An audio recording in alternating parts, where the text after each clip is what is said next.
안녕하세요. 저는 경기도에 살고 있는 30대 여성입니다. 전 그렇게 길지 않은 결혼 생활 끝에 며느리를 돈 나오는 ATM기 정도로 아는 시모와 친정의 호의를 개똥으로 한 남편에게 시원하게 한 방 먹이고 이혼을 해버렸는데요. 저의 기가 막히고 코가 막힌 사연 한번 들어봐 주실래요? 저와 남편의 시작은 지인의 소개였어요. 우연히 지인과 함께하는 식사 자리에 남편도 함께 합석하게 되었고 그 자리에서 자연스럽게 소개를 받게 되었어요. 처음부터 남편이 마음에 들었던 건 아니었어요. 하지만 만나면 만날수록 괜찮은 사람이란 생각이 들었고 자상하고 다정한 남편의 모습이 좋아지며 연애까지 하게 되었죠. 그렇게 연애 3년 차에 되던 해에 남편과 저는 결혼을 하게 되었어요. 제가 남편과 결혼을 결심하게 된 가장 큰 이유는 저에게 한없이 잘하는 남편의 모습이 있기도 했지만 혼자 계신 엄마에게도 아들처럼 싹싹하게 구는 남편의 모습에 결혼을 결심하게 되었죠. 남편이 엄마에게 싹싹하게 구는 만큼 저도 자연스레 시모에게 잘하게 되었고 저흰 결혼까지 순탄하게 하게 되었습니다. 그렇게 결혼식을 마치고 꿈만 같던 신혼여행에서 돌아온 날 저흰 시댁에 선물을 드리기 위해 시댁에 들렀고 그날 전 시모가 제가 알던 시모와는 조금 다르다는 것을 느끼게 되었어요. 결혼하기 전 잠깐 만나 대화를 나눌 때는 한없이 고상하고 다정한 사람이었는데 신혼여행에서 돌아와 고심해서 준비한 선물을 드리니 대놓고 표정이 일그러지는 것이 아니겠어요? 그러면서 하는 말은 저를 더 황당하게 만들었죠. 선물이 이게 다니? 고작 스카프? 사돈 선물은 뭐 샀니? 고작이라뇨. 거기에다 고작이라고 하기엔 그 스카프는 고가의 명품 스카프였고 평소 스카프를 많이 착용한다는 남편의 의견에 따라 남편이 직접 고른 비싼 스카프였어요. 전 그 순간 어이가 없었지만 최대한 아무렇지 않은 척하며 시모의 물음에 답해줬어요. 저희 엄마는 작은 카드 지갑 샀어요. 그리고 어머님 선물은 이 사람이 어머님 스카프 좋아한다고 이 사람이 고른 거예요. 그래 엄마, 그거 비싼 명품 스카프야. 엄마 명품 스카프 갖고 싶다고 했었잖아. 사돈은 지갑이고 나는 왜 스카프야? 선물 가지고 차별하니 지금? 차별은 무슨. 엄마, 스카프가 지갑보다 더 비싸. 왜? 지갑으로 바꿔줄까? 엄마가 명품 스카프 갖고 싶다고 해서 나름 신경을 쓴 건데 지갑이 더 좋으면 지갑으로 다시 사줄게. 아니야. 이왕 사왔으니 잘 쓰마. 시모는 지갑보다 스카프가 더 비싸다는 말에 많이 당황한 듯 손사래를 치며 스카프를 야무지게도 챙기더군요. 그런 시모의 모습이 쉽게 이해가 되진 않았지만 그럴 수도 있다고 생각하려 애썼어요. 새 출발하는 좋은 날 괜한 불화를 만들고 싶지 않은 마음이 컸기 때문이죠. 거기에다 그 후에 이어진 식사 자리에선 시모는 다시 제가 알던 모습으로 돌아와 있었고 저는 그 문제를 깊이 생각하지 않고 넘기게 되었죠. 그렇게 시작한 결혼 생활은 생각했던 것보다 꽤 만족스러웠어요.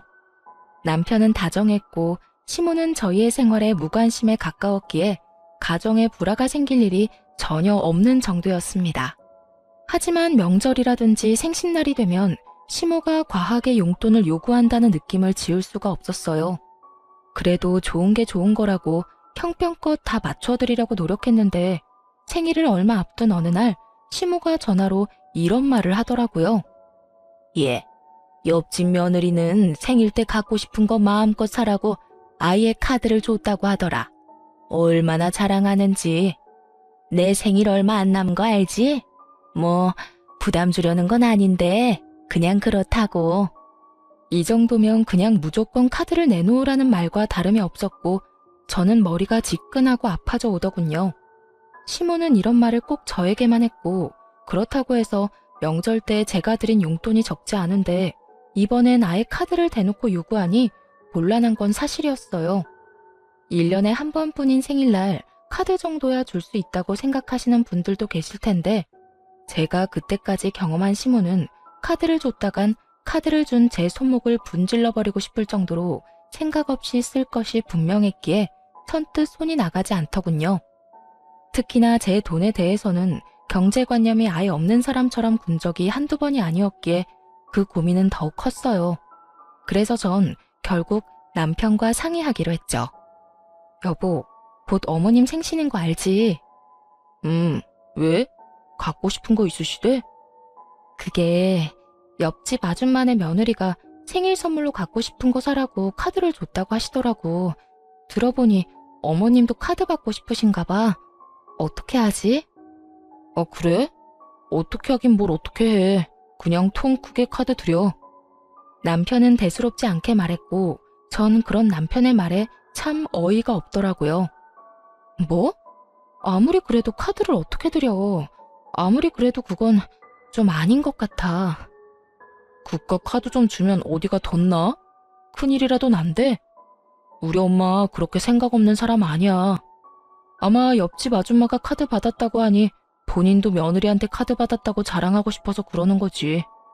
생각 없이 막 쓸 사람이 아니라고. 써도 얼마 쓰지도 않을 테니까 그냥 드려. 알겠어? 그래? 알겠어. 어쩌면 자신의 엄마를 몰라도 저렇게나 모르는지 화를 내며 호언장담하는 남편을 보며 어찌나 한심했던지 모릅니다. 제가 아무리 말해도 남편은 시모의 씀씀이를 받아들일 리 없었고 그랬기에 저는 일단 알겠다고 한 뒤 저희가 생활비 카드로 쓰는 남편의 카드를 시모에게 주었어요. 남편의 말처럼 자랑 목적으로 카드를 달라고 했다면 다행이지만 저는 절대로 그렇게 생각하지 않았으니까요. 시모는 카드를 받고선 어린아이처럼 기뻐했고 그날 저녁 남편은 사색이 된 얼굴로 집으로 돌아오더군요. 사색이 된 남편은 저를 보자마자 다짜고짜 화를 내기 시작했어요. 당신 생활비 카드로 백화점에서 쇼핑을 이렇게 하는 여자가 어디 있어? 이게 다 얼마야? 뭘 얼마만큼 산 거야 도대체? 무슨 말이야 그게? 내가 무슨 쇼핑을 해? 발뺌하는 거야? 참나. 이거 좀 봐봐. 이거 당신이 다 쓴 거잖아. 저의 물음에 남편은 씩씩거리며 승인 문자들을 보여주며 여전히 화를 내고 있었어요. 승인 내역을 보니 역시나 시모는 저의 예상대로 쇼핑을 아주 시원하게 했더라고요. 평소 남편 돈은 몰라도 제 돈은 어디 버튼이라도 누르면 나오는 돈으로 여기는 시모였기에 당연히 이런 상황을 예상했던 전 씩씩거리는 남편을 여유로운 표정으로 바라봤고 그 순간 다시 승인 문자가 울리더군요. 한 식당에서 뭘 얼마만큼 먹었는지 20만 원에 가까운 승인 문자가요. 이게 뭐야? 당신은 여기 있는데 왜 혹시 카드 잃어버렸어? 잃어버리긴 당신이 어머니한테 카드 주라며. 그래서 우리 생활비 카드 줬어. 뭐? 그럼 이게 다 엄마가 쓴 거란 말이야? 내가 아니라 어머님이 다 쓰신 거야. 하루 종일 아주 야무지게도 쓰셨네. 이게 다 얼마야? 그 순간 일그러진 남편의 얼굴에서 할 말이 참 많아 보였지만 자신이 한 말이 있어서인지 남편은 아무 말도 하지 못한 채 방으로 들어가 버리더군요. 전 그런 남편과 시간차를 두고 뒤따라 들어갔고 남편은 안방에 딸린 화장실에서 통화 중인 듯 했어요. 언뜻 카드, 쇼핑 이런 이야기들이 들리는 것을 보니 시모에게 전화를 하는 듯 했고 남편은 조금 화가 난 목소리인 듯 했지만 시모에게 별다르게 화를 내는 것 같진 않더라고요. 뭐 어떻게 화를 내겠어요.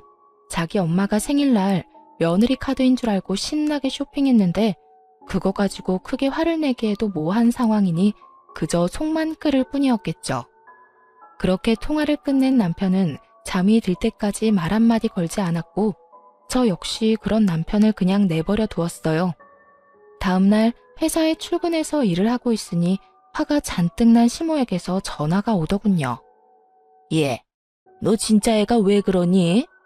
내가 네 카드 달라고 했지 언제 내 아들 카드 달라고 했어?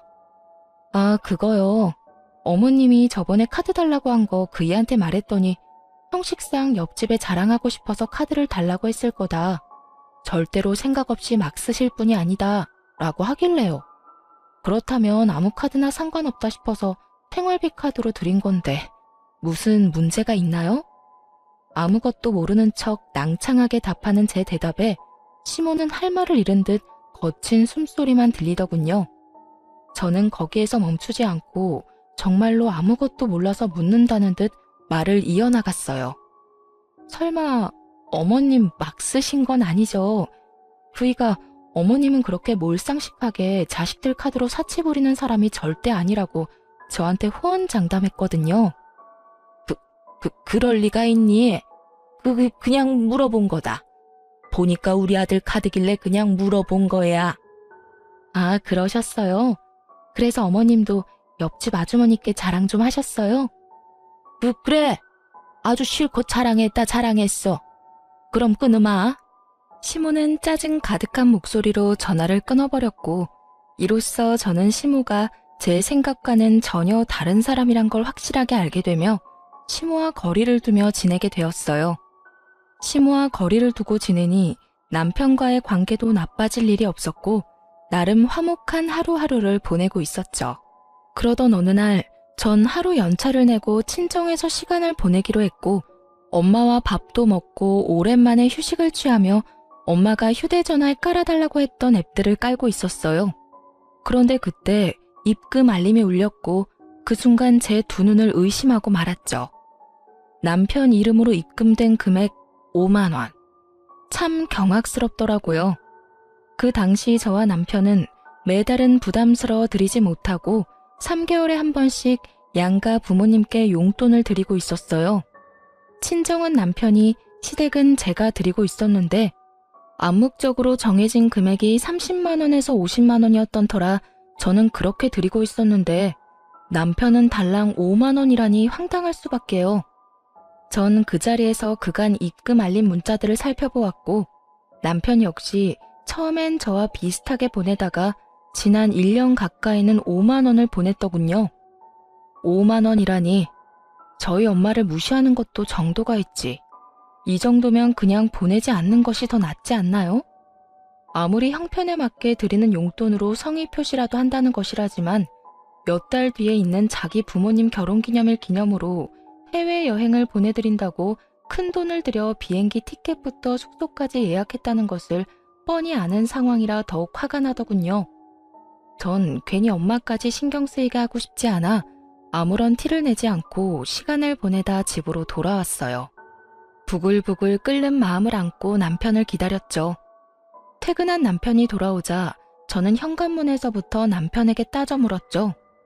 당신 진짜 너무한 거 아니야?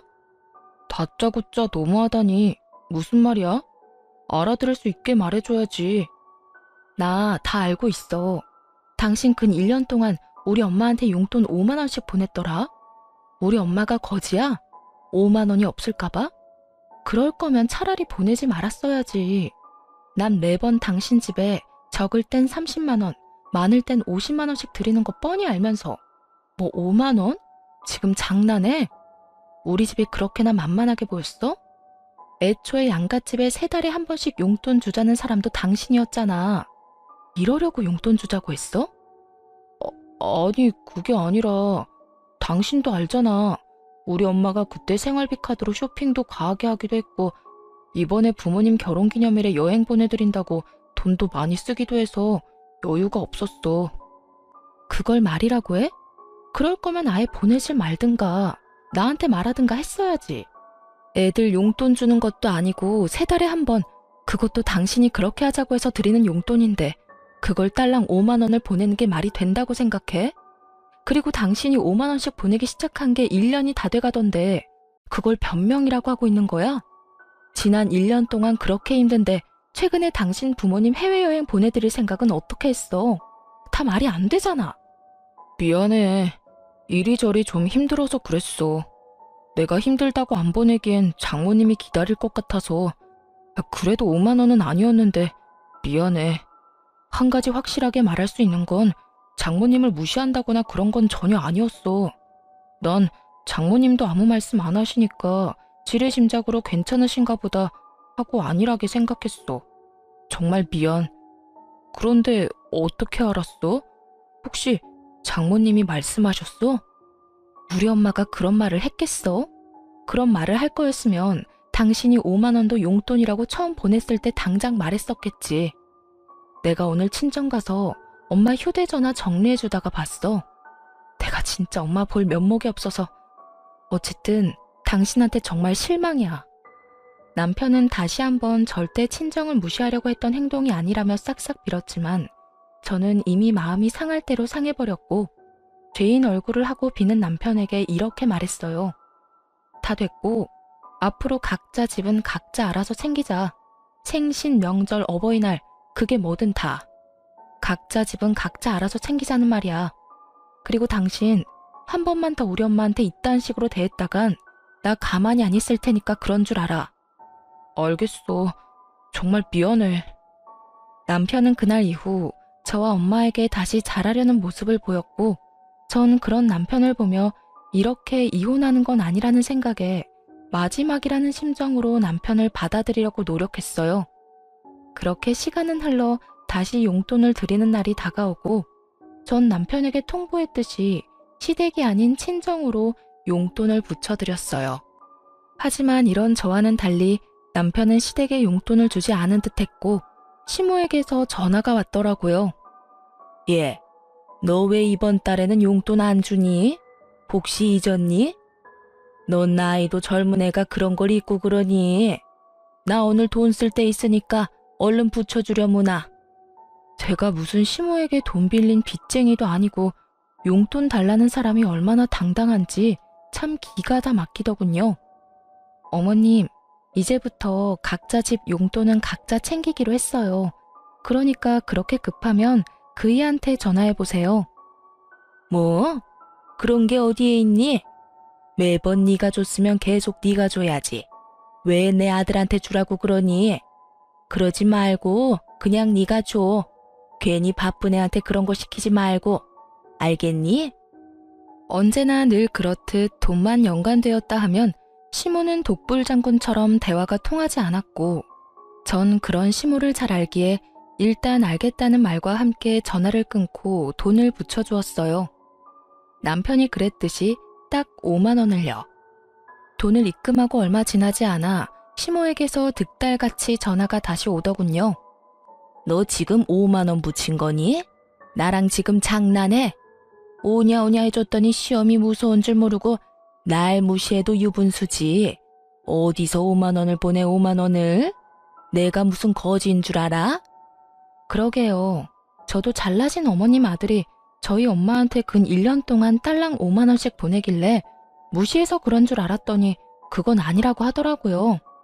그래서 저도 무시하는 건 아니고 남편이랑 너무 차이나게 용돈 드리는 것도 아닌 것 같아서 딱 5만 원 보낸 건데 무슨 문제 있을까요?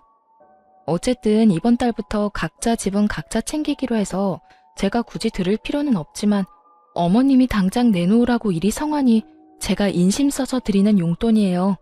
그러니 아껴 쓰세요, 어머님. 뭐라고? 내 아들이 5만 원을? 그랬을 리 없다. 절대 아니야. 저도 제 두 눈을 의심했지 뭐예요. 정 못 믿겠으면 직접 아들한테 전화해서 물어보세요. 그럼 끊어요. 며느리를 빚쟁이 대하듯 막 대하는 시모에게 저 역시 친절하게 예의를 다해야 할 필요를 느끼지 못했고 이때쯤부턴 저 역시 시모에게 대우라는 걸 하지 않게 되더군요. 오는 대우가 그따위이니 가는 대우 역시 이따위일 수밖에요. 특히나 돈 선물 때문에 매번 이 난리이니 미운 정도 떨어져 버린 지 오래였어요. 이런 인간이란 걸 왜 진작 알지 못했을까 회의감마저 들었으니 시모와 예전처럼 지내기는 이미 글러버린 일이었죠. 한 번만 더 전화가 온다면 어떻게 대응을 해줄까 고민했지만 시모는 더는 저에게 전화가 오지 않았고 시모 대신 화가 잔뜩 난 남편이 집에서 퇴근한 저를 기다리고 있더군요. 당신 우리 엄마한테 다 말했어?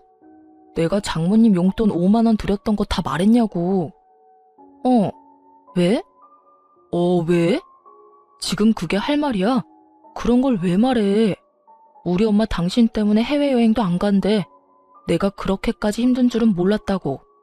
그냥 여행 안 가도 되니까 생활에 보태 쓰라고 하더라. 왜 그런 소리를 해서 엄마 아빠 여행도 못 가게 만들어? 왜 무능한 아들을 만드냐고? 어쩔 거야? 어떻게 책임질 거냐고?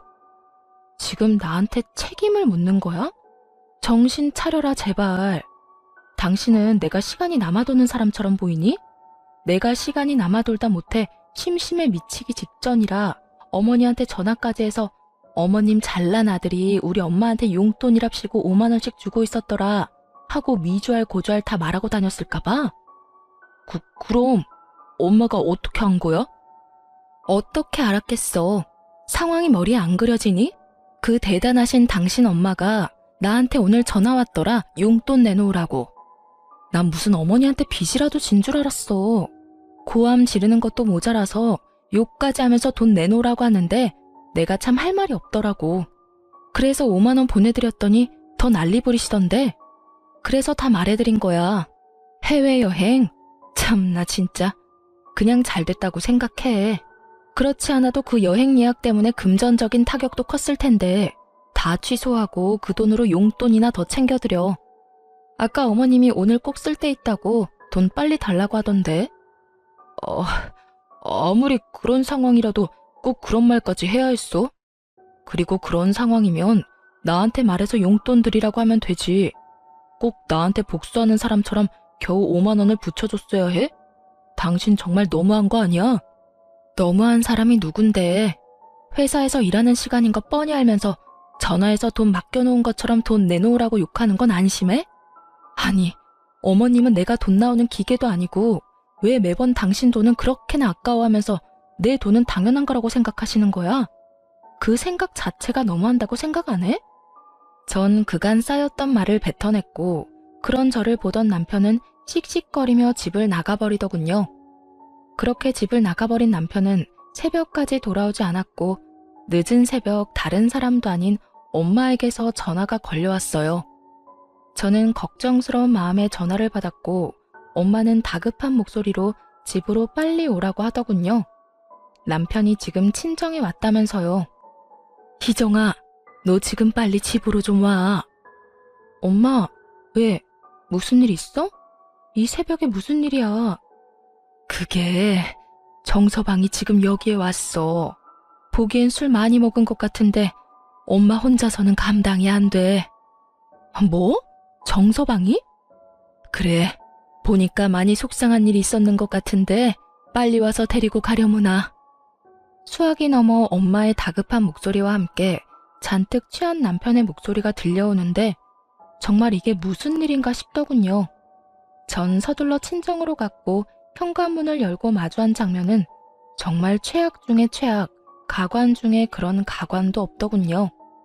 온 거실에 남편이 풍기는 술 냄새로 가득했고 제 몸 하나 가누지 못하고 있는 남편은 엄마를 향해 제 욕을 서슴없이 하며 술주정을 부리고 있더군요. 장모님 잘난 그 딸이 글쎄 남편 무시하는 것도 모자라 시댁까지 무시하고 있다고요. 정서방, 자네 많이 취했네. 할 말 있거든 내일 하고 오늘은 그만 돌아가게.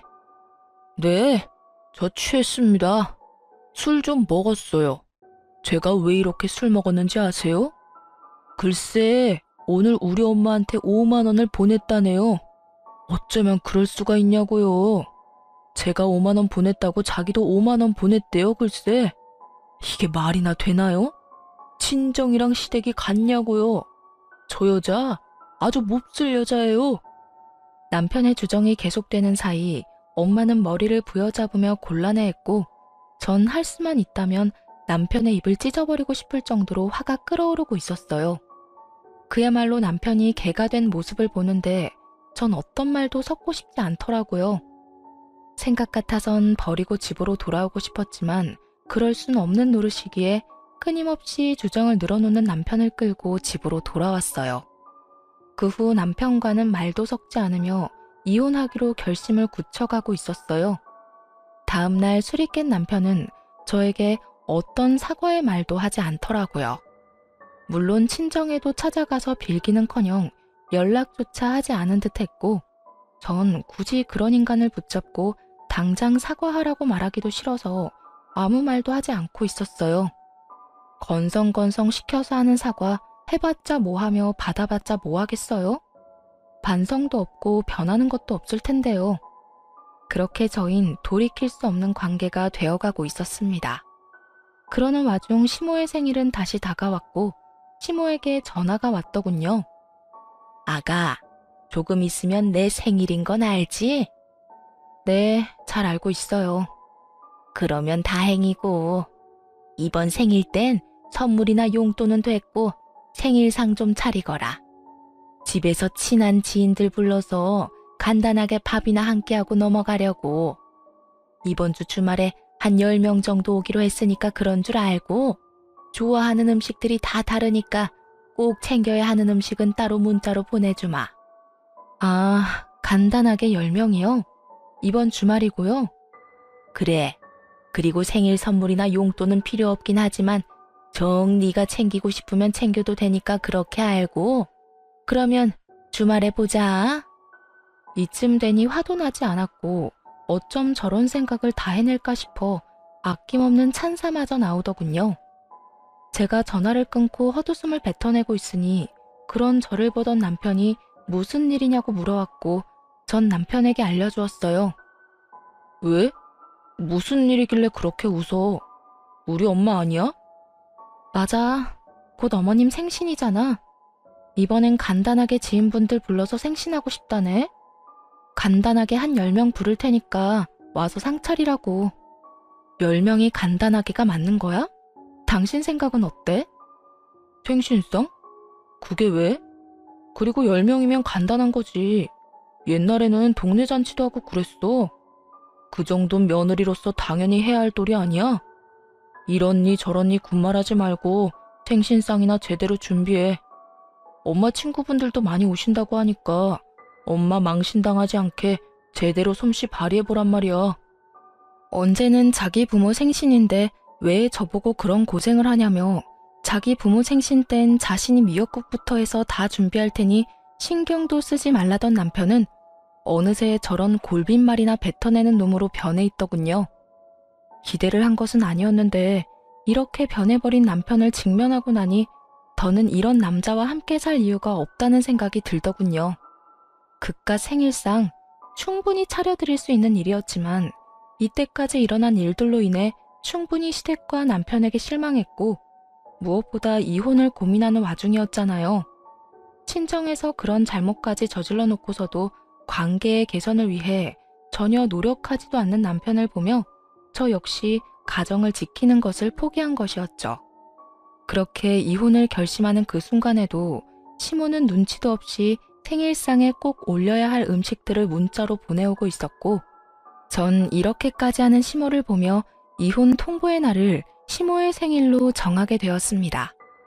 드디어 기다리고 기다리던 시모의 생일날, 전 남편과 함께 시댁으로 향했고 당연히 양손 가득 장을 봐올 거라 생각했던 시모는 빈손으로 시댁에 들어서는 저를 보며 이렇게 말하더군요. 예, 너 왜 빈손이니? 재료는 장 안 봐서 왔니? 아, 혹시 출장 뷔페 불렀니? 하긴 요새는 그렇게도 많이 한다고 하더라. 쓸데없이 가짓수 많이 하지 말고 제대로 된 음식 몇 가지 제대로 예약하지 그랬어. 음식은 괜찮게 한다니? 오늘 오는 친구들이 입이 고급이라 걱정스럽긴 하네. 시모는 혼자 김칫국을 사발째 들이키고 있었고 저는 그런 시모와 남편에게 할 말 있다며 잠시 앉아보라고 했죠. 그렇게 시모와 남편은 제 앞에 나란히 앉았고 전 준비한 말들을 시작했어요. 어머님, 오늘 출장 뷔페는커녕 생일상 준비조차 안 했으니까 지금이라도 친구분들 오지 말라고 연락하세요. 제 말에 시모와 남편은 인상을 있는 대로 구기더니 차례대로 저에게 따져 묻기 시작하더군요. 그게 무슨 말이니? 생일상을 안 차린다니? 너 오늘 내 생일인 거 잊었니? 생일상도 안 차릴 거면 여기에 왜 온 거야? 그러게, 당신 지금 무슨 말을 하고 있는 거야? 오늘 엄마 생일상 준비하라고 했었잖아. 며느리가 돼서 그 정도는 당연히 해야 한다고 했던 내 말 잊었어? 하나뿐인 며느리가 하나뿐인 시어머니 생일상 하나 못 차린다는 게 말이 된다고 생각해? 두 사람은 사태 파악을 전혀 하지 못하고 저에게 따져묻기 바빴고 전 그런 두 사람에게 통보했습니다. 당신 말이 맞아. 그러니까 나이 집 며느리 더는 안 할 거거든. 어머님, 저희 집 며느리 자리 반납할게요. 더는 더럽게 치사해서 못 해먹겠어요. 그러니까 제가 생신상이든 밥상이든 차릴 필요가 없지 않나요? 저의 통보에 시모는 멍하니 저를 바라보았고 남편은 득달같이 몸을 세우며 저에게 따져 묻더라고요. 뭐? 그게 무슨 말이야? 며느리를 안 한다니? 설마 이혼이라도 하자는 말이야? 이혼해. 나 더는 이런 집 며느리도 당신 부인도 못 해먹겠어. 야, 이런 일로 이혼은 무슨 이혼이야? 생신상 차리는 게 뭐라고 이혼까지 해? 당신 이것밖에 안 되는 사람이야? 당신 정말 멍청하구나. 내가 이까지 생신상 때문에 이혼까지 하겠어? 그러면 도대체 왜 이혼까지 하자는 거야? 이걸 모르니까 이혼하자는 거야. 당신 우리 친정에서 그런 일 있고 나서 우리 엄마한테 찾아가서 용서는 빌었어? 찾아가지는 못하더라도 전화로 용서는 구했냐고. 그것뿐이야. 이때까지 당신이 나한테 한 모든 행동들 너무 실망스러웠지만 꾹꾹 참았는데 더는 안 되겠어. 사위로서 도리는 다하지도 않으면서 며느리로서 도리는 과하게 바라는 당신이랑 더는 살고 싶지 않아. 남편은 자기가 저지른 잘못은 아는지 말이 없었고 그런 남편을 대신해 시모가 저에게 따지고 묻기 시작하더군요. 용서? 내 아들이 왜 사돈한테 용서를 구해야 해? 내 아들이 뭘 그렇게 잘못할 일이 있다고? 용서는 네가 나한테 구해야지. 이게 무슨 버릇없는 짓거리야? 어디 시어미 앞에서 이혼을 운운해? 어머님 그 잘난 아들이 꼭두 새벽에 만취가 돼서 친정에 찾아갔어요. 그뿐이에요. 저희 엄마 들으라고 제 욕을 또 얼마나 했는지 몰라요. 고함은 얼마나 질러대는지 제가 참 친정엄마 별 면목이 없더라고요. 그런데 그 잘난 어머님 아들이 그런 사고를 쳐놓고 저희 엄마한테 이날 이때껏 연락 한 통 안 하고 있지 뭐예요? 그러니 제가 눈이 돌겠어요? 안 돌겠어요? 그러니 제가 어머님 생신상이나 차리고 있고 싶겠어요? 언성을 높이는 시모와 그런 시모에게 뒤지지 않을 만큼 고함을 지르는 저. 그야말로 난리도 그런 난리가 없었습니다. 시모는 믿을 수 없다는 눈빛으로 남편을 쏘아보더니 이내 남편 놈을 운운하고 나서더군요. 남자가 술 많이 마시고 그러다 보면 그런 실수쯤은 다 하는 거야. 그런 걸 잘 감싸줘야 진정한 내주지. 어디 나서서 고개를 숙이라 말라 명령질이야. 큰일할 남자한테 함부로 아무 데서나 고개 숙이라고 하면 안 되는 거야. 그리고 사돈도 다 이해하실 거다.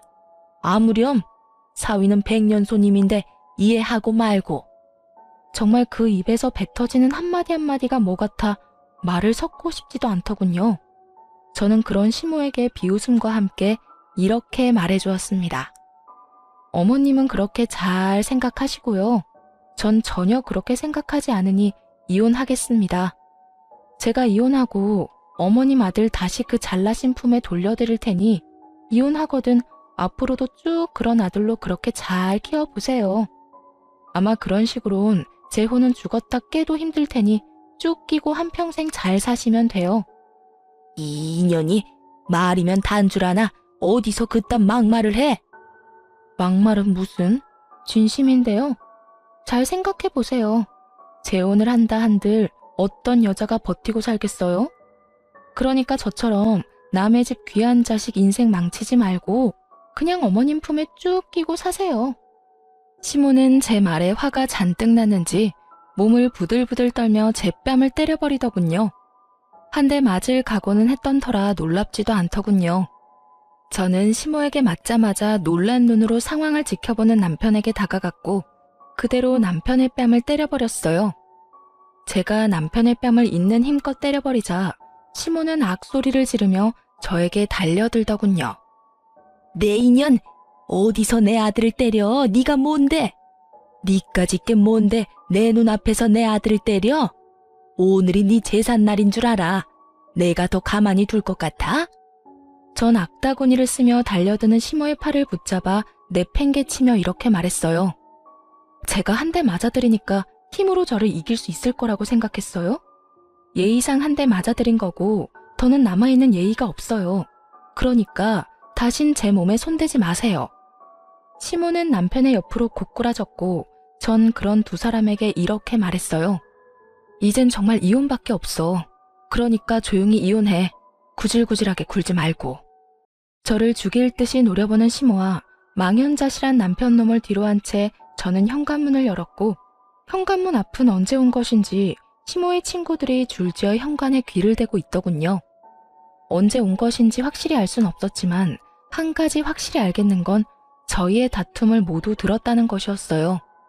저마다 표정이 놀람과 호기심 그리고 경악으로 눈을 반짝이고 있었거든요. 전 그런 구경꾼들을 위해 현관문을 닫지 않고 들어가 보라고 했고 그 열린 문틈으로 시모의 한탄이 들어오더군요. 이놈아, 어쩌다 그런 짓까지 했어? 술을 마시려거든 곱게 마셔야지. 어쩌다 사돈 집까지 찾아가서 그딴 주정을 부렸냐고. 그리고 그딴 짓을 했으면 당장 다음 날이라도 찾아가서 용서를 구했어야지. 뭘 잘했다고 고개 빳빳이 들고 그러고 있어? 네가 사돈 용돈으로 5만 원 줬다고 할 때도 내가 기가 막혔는데 뭐? 술주정? 이걸 어쩔 거야? 그러면 어떻게 해? 돈이 없는데. 이게 다 엄마 때문이잖아. 엄마가 내 카드로 쇼핑만 안 했어도 5만 원 드릴 일도 없었고 엄마가 해외여행 보내달라고 노래만 부르지 않았어도 내가 그렇게 생활이 힘든 일은 없었다고. 술주정? 그까짓 게 왜? 엄마가 아까 그랬잖아. 남자가 술 마시고 그러다 보면 그런 실수도 하는 거라고. 실수 좀 한 것뿐인데 굳이 내가 장모님한테 찾아가서 용서까지 빌어야 해? 내가 왜? 아니 이 녀석이 진짜 그래도 정신 못 차리고. 나 같아도 이혼하지 이혼해. 나 같아도 너 같은 인간이랑 못 살겠다. 그때까지도 정신을 못 차린 남편과 그런 남편을 질책하는 목소리가 밖으로 새어나오고 시모의 지인들은 저마다 남편을 욕하기 바쁘더군요. 저런 인간 말종도 또 없다고요. 전 그런 욕들을 뒤로 한 채 집으로 돌아왔고 그 이후 빠르게 이혼을 진행했어요. 남편은 저의 예상대로 이혼에 비협조적이었고 전 소송까지 진행하게 되었죠. 소송을 진행하는 동안 전 친정에서 지내고 있었고 남편은 마지막까지 발악하며 친정까지 찾아와 울고불고 하며 빌더군요. 여보, 정말 잘못했어. 내가 정말 미쳤었나 봐. 막상 당신이랑 이혼해야 한다고 생각하니까 나 정말 죽을 것만 같아. 나 당신 없이 못 살아.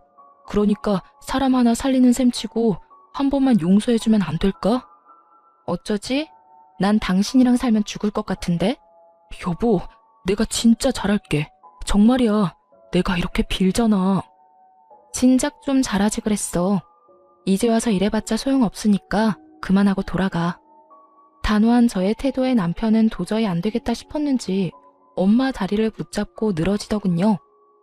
장모님, 제가 앞전엔 정말 잘못했습니다. 제가 술을 너무 많이 마셔서 제정신이 아니었다고요. 그러니까 장모님이 이 사람 좀 설득해주세요. 이런 일로 이혼이라니 말도 안 되잖아요. 그러게, 진작 좀 잘하고 살지. 이제 와서 이렇게 한들 무슨 소용이야. 이미 마음이 떠난 것을. 그러지 말고 일어나서 돌아가게. 나도 더는 할 말이 없네. 장모님, 그런 일 있기 전까지 제가 얼마나 잘했습니까? 이번 한 번만 넘어가 주시면 그것보다 곱절로 더 잘하며 살겠습니다. 정말이에요. 각서라도 쓸 수 있으니 한 번만 더 믿어주세요. 남편 놈은 아예 엄마의 발밑에서 눈물 콧물 다 쏟으며 애원했지만 그간 이야기를 다 들은 엄마는 마음을 돌릴 리 없었고 한참을 빌던 남편은 지쳤는지 축 처진 어깨를 하고 돌아가더군요. 그 꼴을 보는데 안쓰러운 마음이 들기는커녕 다시는 찾아오지 말라고 소금까지 뿌려주었습니다. 그렇게 이혼만 마무리되길 기다리는데 시모까지 친정으로 찾아왔더군요. 전혀 예상치 못한 시모의 방문에 이게 무슨 일인가 싶더군요. 시모는 엄마의 손을 붙잡고 울며 빌기 시작했고 그 악어의 눈물엔 다 이유가 있더군요. 사돈, 앞날 창창한 애들 이혼까지 해서 되겠어요? 그러지 말고 사돈이 설득 좀 시켜주세요. 아이고 사돈, 저한테 이러셔도 아무 소용 없어요. 이미 마음이 떠났더라고요. 마음은 떠났는데 몸만 붙잡고 살라고 할 수도 없는 노릇이고 그냥 이혼하는 게 애들 앞날을 위해서도 좋은 일 같아요. 사돈, 저 좀 살려주세요. 저도 그렇게 생각하고 그냥 이혼시키려고 했습니다. 그런데 바깥 양반이 모든 걸 알고 난리가 났습니다. 며느리 맘 안 돌려놓으면 저도 제 아들도 가만두지 않겠다고요. 그러니까 두 사람 살린다고 생각하고 다시 한 번만 설득 좀 해주세요, 사돈. 이렇게 부탁드릴게요. 시모는 아예 엄마에게 고개까지 숙이며 애원했고 그런 시모의 모습을 보며 그럼 그렇지 싶더군요. 아들이 뻔히 잘못한 걸 다 알면서도 제 앞에서 아들 편만 들던 시모가 저렇게 갑자기 고개를 숙이고 들어올 리가 없었으니까요. 평소 집안일은 시모에게 믿고 맡기는 시부는 가정 내에서 이런 일이 일어나는지도 몰랐을 테고 믿고 맡긴 결과가 아들의 이혼이라니 화가 머리끝까지 난 것이었겠죠. 거기에다 시모의 생일날 모인 지인들은 시부도 아는 지인들이었으니 시부의 귀에 이혼 사유가 들어가고도 남았을 테고요. 화를 잘 내지 않는 대신 한번 화를 내기 시작하면 끝장을 보고야 마는 시부의 정성을 잘 아는 저였기에 시모의 저 자세가 이해되고도 남더군요. 시모는 계속해서 엄마에게 매달리고 있었고 다른 사람도 아닌 시모가 그런 식으로 나오니 엄마도 남편에게만큼 강경하게 대응하지 못하고 있더군요. 전 그런 시모의 손을 휙 뿌리쳐주곤 이렇게 말했어요. 이제 와서 이래봤자 아무 소용없어요. 마음 약한 우리 엄마한테 울고불고 하면 어떻게 될 줄 아셨나 본데 이혼하는 당사자는 저예요, 저. 우리 엄마가 아니고요. 아가, 내가 정말 잘못했다. 네가 한 번만 마음 돌려주면 앞으론 너희한테 연락도 하지 않으마. 집안 행사에도 네가 오고 싶지 않다면 오지 않아도 되고 그까짓 용돈도 안 줘도 돼. 그냥 내 아들이랑 살아만다오. 응? 왜 잘못을 저지른 것들은 뒤늦게 후회하는 척을 하며 악어의 눈물을 흘려대는지 모르겠더군요. 그러게 진작 잘하지 말이에요. 저번 머리채를 잡으려던 그 순간과는 180도 다른 모습으로 저희 앞에 엎드렸고 전 그런 시모에게 이렇게 말했어요. 저는 어머님 아들이랑 1분 1초 같이 살아만 주는 것도 싫습니다. 그러니까 이만 돌아가 주세요. 계속 이러면 제가 끌어낼 수밖에 없어요. 이 인연이 뭐? 끌어내? 네가 감히 누굴 끌어내? 누군 니까지 년이 예뻐서 이런 줄 알아? 나도 그 영감탱이 아니면 여기서 이러는 일도 없었어. 당장 이혼시키고 새 장가 보내면 되지. 이혼이 여자한테나 흠이지 남자한테도 흠인 줄 아니? 남자는 얼마든지 처녀한테 장가 갈 수 있다고. 그리고 사돈도 그러는 거 아닙니다. 사람이 이렇게 빌면 말이라도 그렇게 해본다고 하면 어디가 덧납니까? 얘가 누굴 닮아서 이리도 독한가 했더니 다 사돈 피었나 보네요. 시모는 마지막 발악에 가까운 막말을 쏟아내고 있었고 전 그런 시모를 끌어내며 이렇게 말했어요. 아줌마, 여기 와서 행패 부리지 말고 당장 나가세요. 한 번만 더 찾아오면 경찰에 신고할 테니 그런 줄 알고요. 그리고 오늘 와서 이렇게 행패 부린 거 아버님께 전화해서 다 말할 테니 그렇게 하세요. 질질 끌려 쫓겨난 시모는 굳게 닫힌 현관문 앞에서 한참이나 난동을 부려댔고 제가 부른 경찰분들이 오고 나서야 시모는 집으로 돌아갔습니다. 그렇게 두 사람은 찾아오지 않았고 전 소송에서 이기며 시모와 남편에게 위자료를 받고 이혼하게 되었어요. 이혼이 확정되는 당시 전 남편의 몰골은 거의 폐인에 가까웠고 그 모습을 보는데 참 통쾌하더군요. 저딴 인간 때문에 망친 제 인생이야. 앞으로 제가 열심히 행복하게 잘 살면 회생이 될 테지만 그 인간은 회생이 불가능해 보였어요. 이혼과 동시에 전 번호도 바꿔버리고 회사도 이직해 전 남편과 전 시댁의 소식은 듣지도 전하지도 않고 살고 있어요. 가끔 이혼 후 전 시모와 전 남편이 전 시부에게 정말로 쫓겨는 났을까 문득 궁금해질 때도 있지만 굳이 알아서 뭐 하겠어요. 이미 끝난 인연이고 더는 그런 인간들 이야기로 귀를 더럽히고 싶지도 않은걸요. 전 이직한 회사에서 잘 지내고 있습니다. 그 지옥 같은 결혼 생활에서 탈출한 지도 5년이란 시간이 다 되어가고 현재는 남자친구도 있어요. 제가 이혼한 지 3년이 지났을 때 회사에서 만난 남자로 제가 언제나 늘 최고고 제일 예쁘다고 해주는 제 눈엔 세상 누구보다 멋진 남자예요. 한번 크게 대인 상처가 있어서 그런지 아직까지 결혼 생각은 없긴 하지만 사람 일은 또 모르는 일이지 않나요? 그래서 무조건 아니다, 안 된다 생각하지 않고 마음을 열고 천천히 알아보려고요. 이로써 저의 긴 사연도 끝이 났어요. 어떠셨나요? 답답하신 분들도 통쾌하다 하신 분들도 계셨을 것 같아요. 결혼 생활을 시작할 당시 전 남편을 위해서라도 시댁과의 관계를 원만하게 유지하고 싶었고 그랬기에 더욱 그러려니 하며 노력하고 살았습니다. 하지만 시간이 지나 지금 생각해보니 제가 잘못 생각했던 것 같아요. 아닌 건 아니고 옳은 건 옳은 건데 말이죠. 혹시나 저처럼 시댁의 과한 요구에도 가정을 지키기 위해 참고 인내하며 사시는 모든 아내분들, 부디 우리 할 말은 적당히 하고 살아요. 그러면 저는 이만 물러가 볼게요. 긴 시간 함께 해주셔서 너무 감사합니다. 다들 행복하세요.